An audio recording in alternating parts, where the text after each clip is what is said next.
This is the LaFontaine Automotive Group 6 Sports Desk.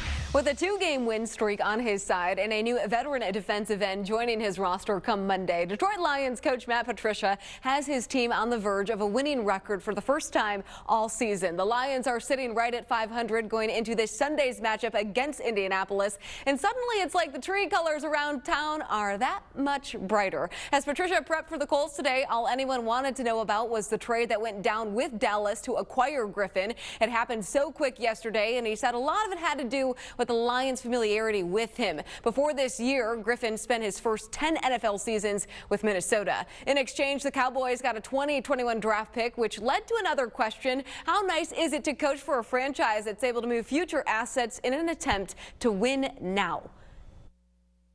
I mean, I think we're always trying to win now. So I think it's really just kind of the whatever opportunity comes up to make ourselves better as a team. We're always trying to do that.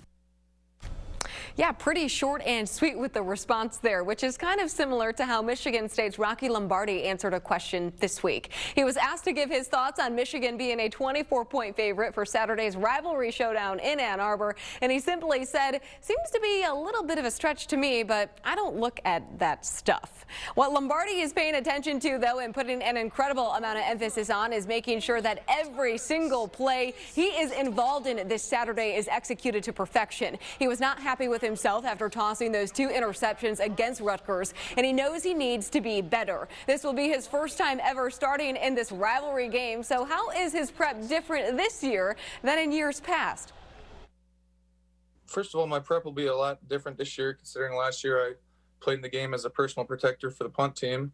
But it's exciting to finally get out there as a starting quarterback for my position. So the prep will be different, from week to week, but like I talked about earlier, it's ultimately the same. You got to go out there, you got to rep your plays, you got to see the looks. It's exciting to take some of the reps in practice now and really feel like I have comfortability in what I'm doing with the offense and how I'm seeing the defense.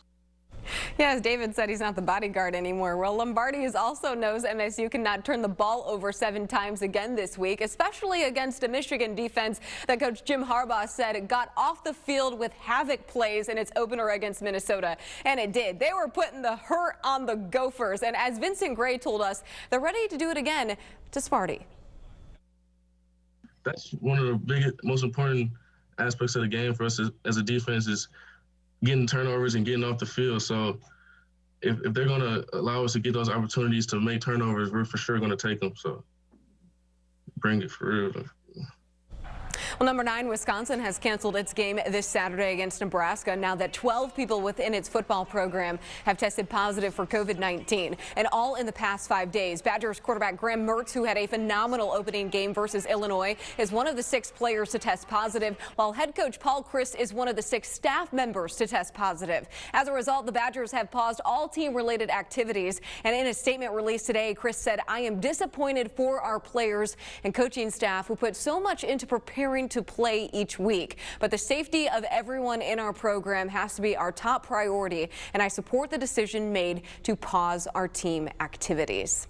There are just 2 more sleeps until the opening night of districts for our Mid-Michigan high school football teams, and one game will be at come Friday night is the matchup in Division 4 between Hillsdale and Olivet. The 9th-ranked Eagles enter the postseason with a 5-1 record, and Coach Brock Peters is hoping his crew can finally take that next step this year. They haven't been on to the regionals since 2013, and he knows their will to want to get there is probably as strong as it's ever been.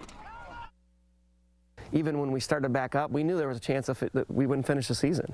And so that uncertainty has helped guys, I think, to appreciate just every day, just getting to come out and practice. We've really emphasized that you just don't know when your last snap's going to be, so you gotta take advantage of it. And so, yeah, we've been a perennial playoff team.